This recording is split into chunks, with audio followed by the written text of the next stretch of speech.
আসসালামু আলাইকুম দর্শক, আজকে আপনাদেরকে দেখাবো অনেকগুলো শীট পরাইছি, শীটগুলো ঢুকাবো। এই যে অনেকগুলো শীট পরাইছি, এগুলো শীট ঢুকাবো।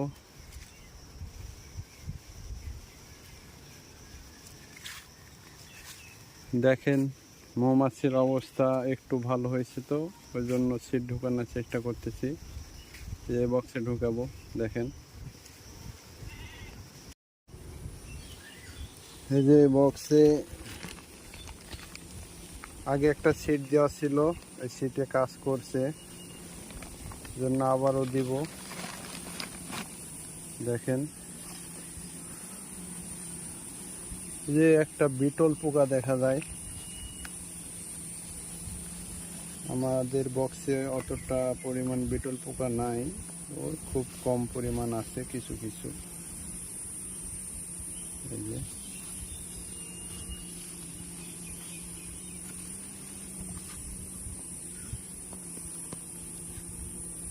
তো দেখেন, এই যে শীতে কাজ করছে, অনেক সুন্দর কাজ করছে। এ পাশেও কাজ করছে। এফএমটা এখন আমি ভিতরে দেব ডিম পাড়ার জন্য। এই যে